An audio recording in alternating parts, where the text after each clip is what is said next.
Imaginez un garçon de 7 ans, Benjamin, qui n'avait jamais pu se tenir debout seul, ses jambes ne répondant pas à cause d'une grave paralysie cérébrale. Sa famille avait appris à vivre avec cette réalité jusqu'à ce que quelque chose d'impossible se produise un mardi d'avril.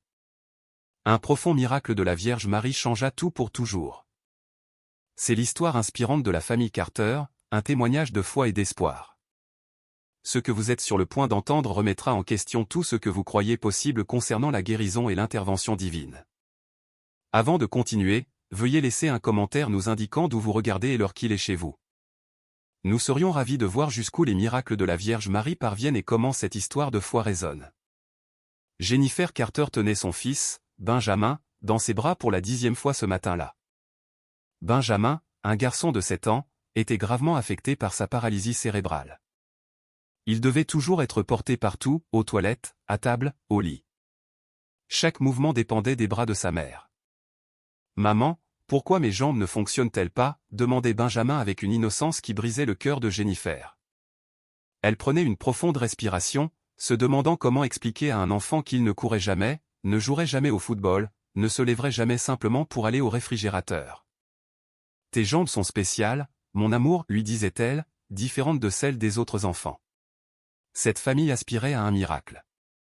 Mark Carter rentrait du travail à 5 heures de l'après-midi.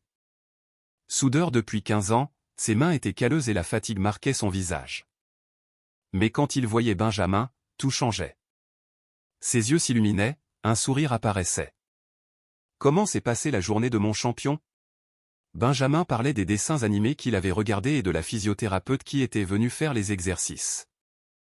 Mark écoutait chaque mot comme si c'était la chose la plus importante au monde, car pour lui, ça l'était. La paralysie cérébrale de Benjamin était grave. Les médecins avaient été clairs dès la naissance, ses jambes ne fonctionneraient jamais normalement. Le docteur Williams, le neurologue, le répétait à chaque rendez-vous depuis 7 ans. Monsieur et Madame Carter, expliquait-il, il est important de maintenir des attentes réalistes. Benjamin pourra développer plus de force dans son torse, mais marcher, cela n'arrivera pas. Il ajoutait que la parole et la compréhension de Benjamin n'étaient pas affectées, lui permettant de s'exprimer comme n'importe quel enfant de son âge. Jennifer quittait toujours ses bureaux en silence, et Mark rentrait chez lui sans dire un mot, portant le poids de ce pronostic impossible pour leur enfant spécial. Mais la vie continuait. Jennifer quitta son emploi pour s'occuper de Benjamin à plein temps, un choix d'amour et de dévouement. Mark faisait des heures supplémentaires quand c'était nécessaire. Les frais médicaux pour le traitement de la paralysie cérébrale étaient élevés, mais il ne se plaignait jamais. 3 fois par semaine, Madame Johnson venait pour la physiothérapie, effectuant des exercices qui semblaient ne mener nulle part, juste des mouvements répétitifs. Benjamin coopérait, mais Jennifer voyait souvent la même question silencieuse dans ses yeux, « À quoi bon si mes jambes ne fonctionnent pas de toute façon ?» Malgré les défis, leur espoir persistait. Les nuits étaient les plus difficiles. Quand Benjamin dormait, Jennifer et Mark s'asseyaient dans le salon. Parfois, ils parlaient des factures, du travail ou des projets de week-end. Mais il y avait des jours où le silence en disait plus, car tous deux pensaient la même chose, et si les choses étaient différentes. Parfois, je rêve que je me réveille et que j'entends de petits pas courir dans le couloir, avoua Jennifer une nuit, sa prière silencieuse pour un miracle. Mark lui prit la main. Moi aussi. Il ne disait jamais cela près de Benjamin, car l'enfant ne pouvait pas porter le poids des rêves impossibles de ses parents pour sa guérison. Jennifer regardait par la fenêtre une dame âgée aux cheveux gris portant de petites boîtes, apparemment une veuve. Un samedi matin, la sonnette retentit. Madame Anderson, une nouvelle voisine, se tenait à la porte avec une assiette de biscuits. « J'en ai fait trop, dit-elle, je me suis dit que vous aimeriez peut-être en goûter. » Jennifer l'invita à entrer. Madame Anderson vit Benjamin sur le canapé en train de regarder des dessins animés, et son visage s'illumina d'une manière spéciale, une lueur d'espoir. « Et qui est ce beau jeune homme ?» Benjamin, répondit Jennifer, se préparant à la conversation embarrassante qui suivait toujours des questions sur son état, pourquoi il ne jouait pas dehors, pourquoi il n'allait pas à une école normale. Mais Madame Anderson s'assit simplement à côté de Benjamin, le garçon de 7 ans atteint de paralysie cérébrale, comme si c'était la chose la plus naturelle du monde. « Benjamin, aimes-tu les histoires ?» Les yeux du garçon brillèrent. « Oui. Alors je vais t'en raconter une que personne d'autre ne connaît. Madame Anderson commença à raconter l'histoire d'un brave garçon qui affrontait un dragon géant. Ce n'était pas une histoire ordinaire, elle parlait avec une passion qui captivait Benjamin, un jeune garçon aspirant à l'inspiration. Utilisant des gestes dramatiques et des voix différentes pour chaque personnage, Jennifer regardait, fascinée par cette nouvelle étincelle d'espoir. Cela faisait des mois que Jennifer n'avait pas vu son fils aussi concentré sur quelque chose. Et sais-tu ce que le garçon a découvert? Madame Anderson se pencha vers Benjamin comme pour partager un secret. Qu'il n'était jamais seul dans cette bataille. Quelqu'un de puissant s'occupait de lui tout le temps. Benjamin absorba chaque mot, allumant un nouveau sentiment de foi. Quand l'histoire se termina, il frappa dans ses petites mains. Racontons une autre. Madame Anderson sourit. Demain, je t'en raconterai 3 de plus. Marc rentra du travail ce jeudi-là et entendit des voix dans le salon. Jennifer, appela-t-il, confus. Marc, c'est Madame Anderson, notre nouvelle voisine. Elle est venue rencontrer Benjamin, notre garçon de 7 ans. La femme se leva, souriante. Ravi de vous rencontrer, Monsieur Carter. J'espère que je ne vous dérange pas. Marc força un sourire. Bien sûr que non, dit-il, mais ses yeux disaient le contraire. Quand Madame Anderson partit, Marc ferma la porte avec plus de force que nécessaire. Jennifer, qu'est-ce que c'était? Elle était juste gentille, Marc. Elle nous a fait des biscuits. Et elle a pensé qu'elle pouvait entrer chez nous et commencer à raconter des histoires à notre fils. Jennifer soupira. Elle est gentille, Marc. Benjamin a adoré les histoires. Benjamin aime tout parce qu'il ne quitte jamais la maison, s'écria Marc. Ça ne veut pas dire que nous devrions laisser n'importe quel étranger entrer ici. Marc réalisa qu'il était allé trop loin. Jennifer, Nous devons protéger Benjamin, surtout avec sa paralysie cérébrale. Nous ne pouvons pas laisser n'importe qui. N'importe qui quoi, Marc? Montrer de l'affection à notre fils? Parce qu'à part nous deux et la physiothérapeute, qui d'autre le fait? Le silence entre eux devint lourd, un reflet de leurs différentes perspectives sur l'espoir et la protection. Et ainsi commença une routine qui allait tout changer.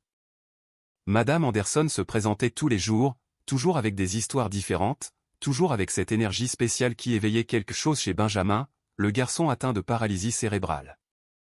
Jennifer remarqua des changements chez son fils, il restait éveillé plus longtemps, souriait davantage, semblait plus présent, comme si quelque chose en lui s'était éveillé. « Où avez-vous appris ces histoires ?» demanda Jennifer un jour. « Ce sont des histoires de foi, chère, répondit Madame Anderson. De ne jamais abandonner quand tout semble perdu. La foi. » Jennifer n'avait pas entendu ce mot depuis des années. Elle avait grandi catholique mais s'était éloignée de l'Église après la naissance de Benjamin. Il était difficile de croire en Dieu quand son fils ne marcherait jamais. Marc était encore plus sceptique quant au miracle ou à la guérison. Vendredi, Madame Anderson se présenta de nouveau. Jennifer la laissa entrer, sentant le poids du regard désapprobateur de Marc lorsqu'il rentra du travail. « Bonjour, Monsieur Carter » salua poliment Madame Anderson. Marc se contenta de hocher la tête, allant directement dans la chambre pour se changer. Jennifer se sentait déchirée entre la joie de voir Benjamin, son enfant spécial, sourire, et la tension qui pesait sur la maison concernant cette nouvelle influence et la possibilité de miracle. Samedi matin, Marc surprit Jennifer dans le couloir. « Je dois te demander de lui dire d'arrêter de venir ici tous les jours. »« Marc, tous les jours ?»« Jennifer, cette femme se présente ici tous les jours. Ce n'est pas normal. Benjamin est heureux quand elle vient. Benjamin ne comprend rien, il a 7 ans, Jennifer. Nous ne pouvons pas lui nourrir la tête de fantaisie avec ses histoires de héros et de miracles. Et si elle aidait vraiment ?» Marc secoua la tête. « Aider avec quoi? Ce n'est pas un médecin. Ce n'est pas une thérapeute. C'est juste une vieille femme solitaire qui a trouvé une famille prête à lui accorder de l'attention. C'est cruel, Marc. Cruel, c'est de donner de faux espoirs de guérison à notre fils. » Jennifer sentit son cœur se serrer. Quel faux espoir? Elle ne fait que raconter des histoires. Des histoires de gens qui surmontent des obstacles impossibles, de miracles, de foi. Ne vois-tu pas où cela mène? Jennifer ne répondit pas. Je travaille toute la journée, Jennifer. Je travaille dur pour subvenir aux besoins de notre famille et payer les traitements de Benjamin pour sa paralysie cérébrale. Quand je rentre à la maison, je veux trouver ma famille, pas une étrangère qui endoctrine mon fils. Mais Madame Anderson ne forçait jamais rien, elle racontait simplement ses histoires et apportait une étrange paix dans la maison, nourrissant discrètement l'espoir et la foi. Madame Johnson, la physiothérapeute, fut la première à remarquer des différences chez Benjamin, le garçon atteint de paralysie cérébrale. Il était différent pendant les séances, plus coopératif, plus concentré. « Avez-vous changé quelque chose ?» demanda-t-elle. Jennifer mentionna Madame Anderson et ses histoires. Madame Johnson sourit. La paix intérieure aide à tout. Si Benjamin est plus calme émotionnellement, le corps réagit mieux. 4 mois plus tard, Madame Anderson fit une demande spéciale. J'ai quelque chose qui appartient à ma famille depuis des générations, une image de la Vierge Marie. Je sens que Benjamin aimerait la voir près de lui. Jennifer hésita. Accepter une image religieuse semblait être un engagement qu'elle n'était pas prête à prendre. Vous n'avez pas besoin de prier ou quoi que ce soit, précisa Madame Anderson. C'est juste une belle pièce, mais je suis certaine qu'elle apportera la paix à Benjamin. Lundi, Madame Anderson apporta l'image, petite, délicate, en porcelaine fine, une figure féminine en bleu et blanc, les mains jointes en prière, avec une expression sereine. Ma grand-mère l'a rapportée d'Europe, expliqua-t-elle. Elle veille sur notre famille depuis plus de 100 ans. Jennifer la plaça sur le buffet du salon. Benjamin la vit immédiatement, et quelque chose d'extraordinaire se produisit. Le garçon de 7 ans arrêta tout ce qu'il faisait, devint complètement immobile, les yeux fixés sur l'image de la bienheureuse mère. Pendant 15 minutes, il ne détourna pas le regard une seule fois. Jennifer n'avait jamais vu son fils aussi concentré. Quand Marc rentra du travail, il fut impressionné. C'est comme s'il reconnaissait quelque chose, murmura-t-il, une lueur de foi s'allumant. Cette nuit-là, pour la première fois depuis des années, Jennifer ressentit le besoin de prier. Pas une prière demandant des miracles impossibles, mais une conversation silencieuse, demandant la force d'être la mère dont Benjamin avait besoin. C'est devenu une routine. Chaque après-midi après le déjeuner, Jennifer s'asseyait près de l'image de la Vierge Marie et priait pendant 15 minutes. Benjamin se joignait toujours à elle, les yeux rivés sur la bienheureuse mère. Les changements s'intensifièrent. Benjamin devint plus alerte, plus réactif, et même ses mouvements semblèrent plus coordonnés, signe d'une potentielle guérison. Madame Johnson commenta, « Je n'ai jamais vu une amélioration aussi constante. Benjamin progresse de manière surprenante. » Marc, qui avait toujours été sceptique quant à la religion, ne put nier ce qu'il voyait. « Si ces prières vous font du bien à tous les deux, continuez, dit-il. Notre famille est plus heureuse que jamais. » Mais aucun d'eux n'imaginait ce qui allait arriver. Benjamin commença à agir différemment, devenant plus agité, plus attentif, comme s'il attendait quelque chose.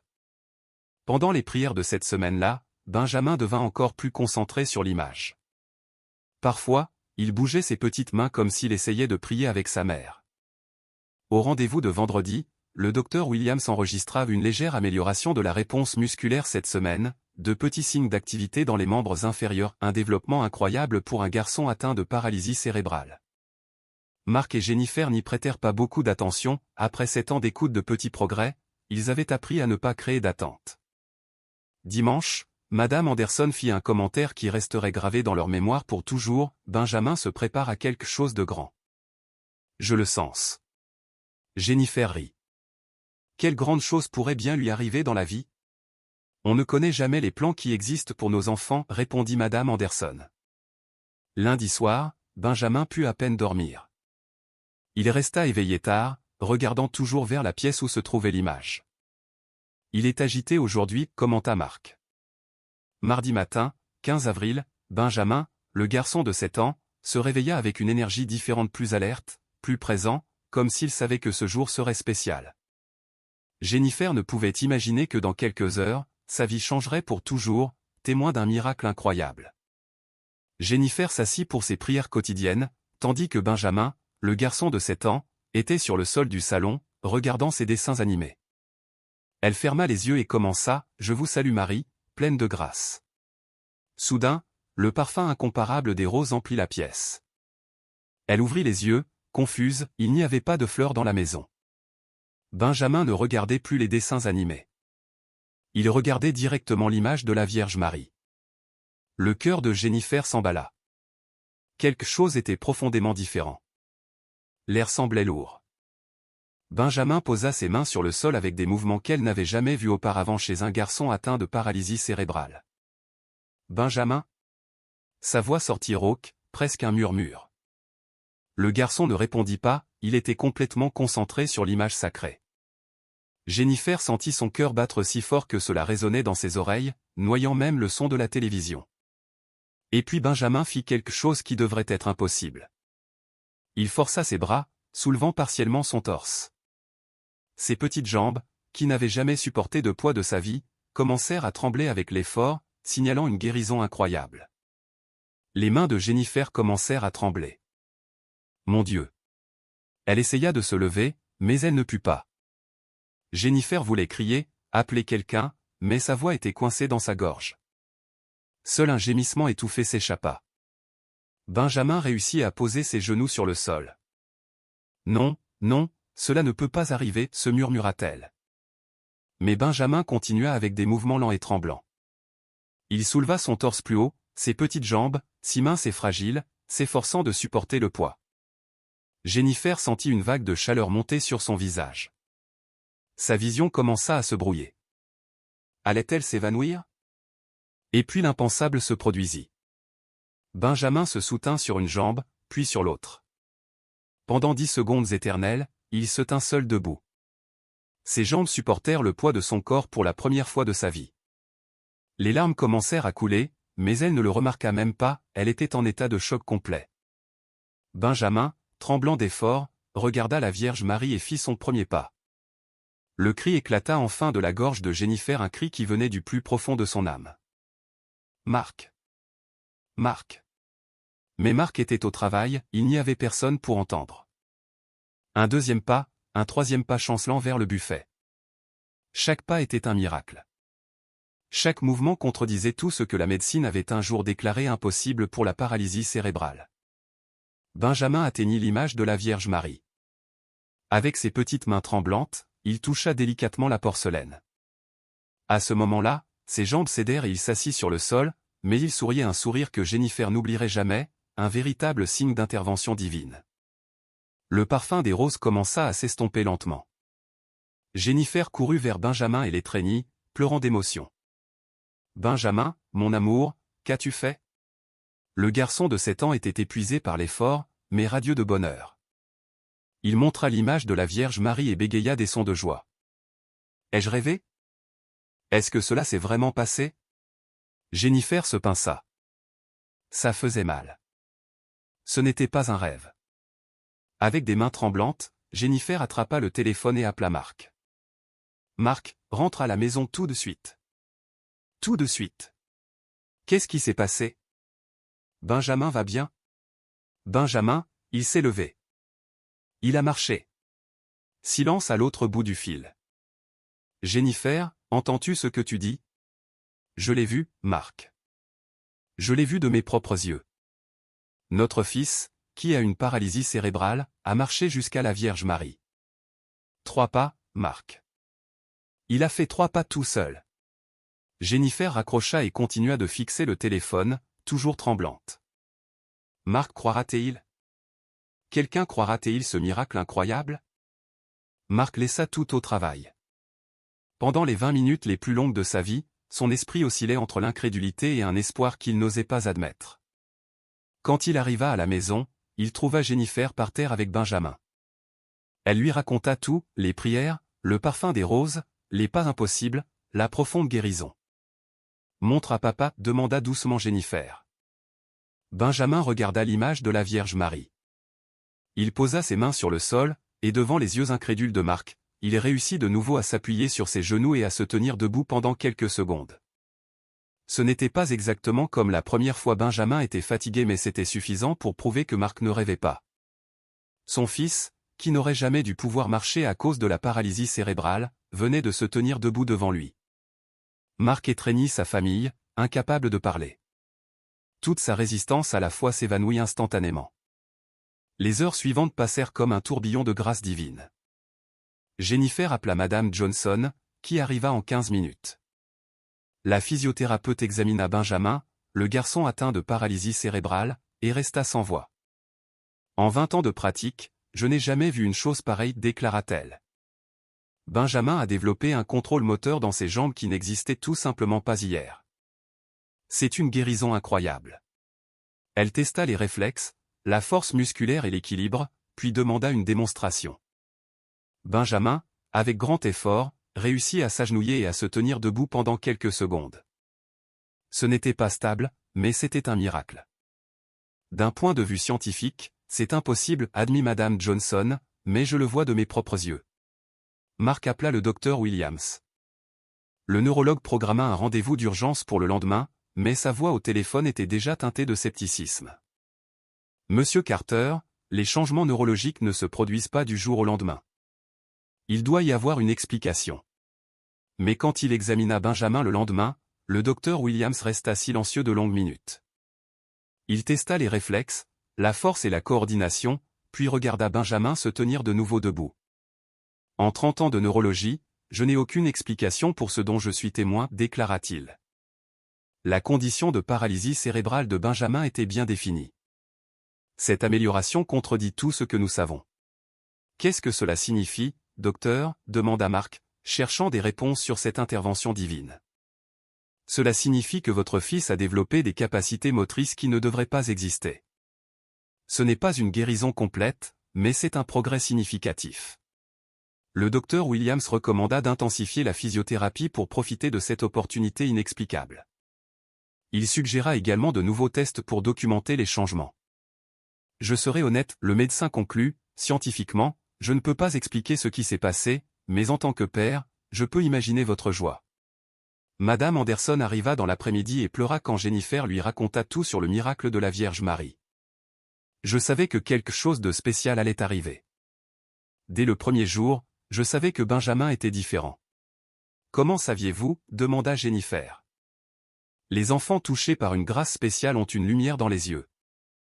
Benjamin a toujours eu cette lumière, répondit-elle, parlant de foi et d'espoir. Dans les mois qui suivirent, Benjamin, le garçon atteint de paralysie cérébrale, continua de progresser progressivement dans son parcours de guérison. Il réussit à se tenir debout pendant des périodes légèrement plus longues, à faire quelques pas avec un soutien minimal et montra des améliorations générales dans le contrôle de son corps. Madame Johnson redessina complètement le programme de physiothérapie. Maintenant, nous avons des possibilités qui étaient autrefois impensables, annonça-t-elle. Nous allons travailler au renforcement de ces nouvelles capacités. Les séances devinrent plus intenses, et Benjamin coopéra avec enthousiasme. Mark, qui avait toujours été sceptique quant à la religion, participa désormais aux prières du soir en famille. J'ai vu mon fils faire quelque chose que la médecine disait impossible, expliqua-t-il. Je ne peux plus nier qu'il y a quelque chose au-delà de notre compréhension. Jennifer développa une profonde dévotion mariale envers la Vierge Marie. La petite image sur le buffet était désormais entourée de fleurs fraîches qu'elle s'assurait de remplacer chaque jour. Notre-Dame a touché mon fils, réfléchit-elle. Comment pourrais-je ne pas être reconnaissante ? La nouvelle de ce miracle se répandit dans le quartier. D'autres familles avec des enfants spéciaux commencèrent à chercher les Carter, non pas pour des miracles garantis, mais pour l'espoir et la foi. Jennifer et Mark accueillirent tout le monde avec affection, soulignant toujours que chaque situation est unique tout en offrant le témoignage de leur propre expérience. Nous ne savons pas pourquoi cela nous est arrivé, expliqua Jennifer à d'autres mères. Benjamin devint un symbole d'espoir pour toute la communauté. Son histoire renforça la foi de ceux qui doutaient et prouva que l'impossible peut arriver grâce à l'intervention divine. 6 mois plus tard, c'était leur nouvelle réalité, Benjamin avait toujours une paralysie cérébrale. Il avait toujours besoin de soins spéciaux et utilisait des équipements de soutien pour la plupart des activités. Mais il pouvait désormais se tenir debout seul pendant 5 minutes, faire de petits pas sans assistance et participer à des activités autrefois impensables. Plus important que le progrès physique fut la transformation spirituelle de la famille. Jennifer devint un exemple de dévotion mariale dans la communauté. Mark découvrit une foi qu'il n'avait jamais imaginé avoir. La Vierge Marie n'a pas seulement changé les jambes de mon fils, réfléchit Jennifer. Elle a changé toute notre famille.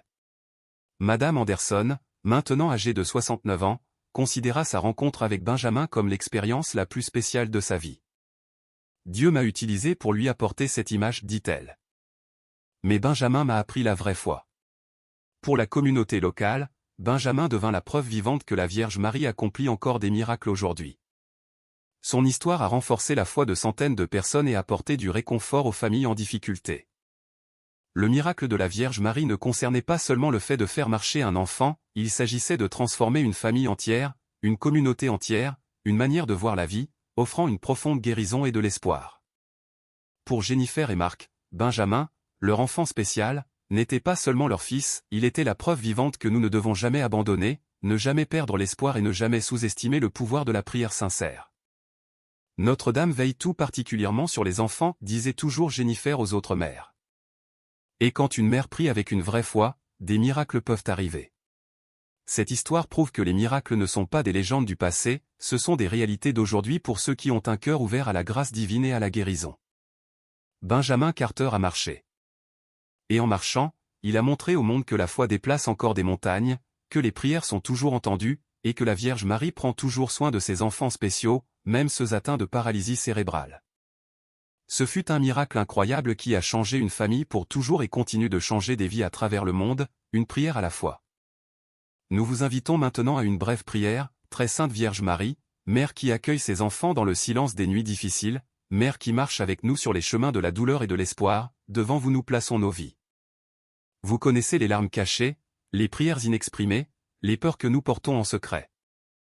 Vous connaissez chaque cœur qui crie à l'aide, et chaque âme qui attend silencieusement un miracle. Étendez sur nous votre manteau de tendresse, portez au cœur de votre Fils, Jésus, nos supplications et nos besoins. Que votre présence nous donne la paix. Que votre intercession nous fortifie et nous enseigne à faire confiance même quand tout semble impossible.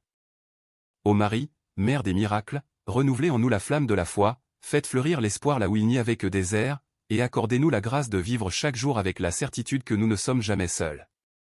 Que la paix règne dans nos familles. Que la consolation surgisse dans nos peines, et que nos cœurs demeurent dans la confiance que Dieu continue d'agir dans l'histoire par votre intercession aimante. Amen. Nous voulons maintenant vous entendre, croyez-vous que les miracles de la Vierge Marie se produisent encore aujourd'hui? Écrivez votre réponse dans les commentaires ou partagez même votre témoignage de foi. Peut-être que votre commentaire consolera et renforcera quelqu'un qui a besoin d'espoir.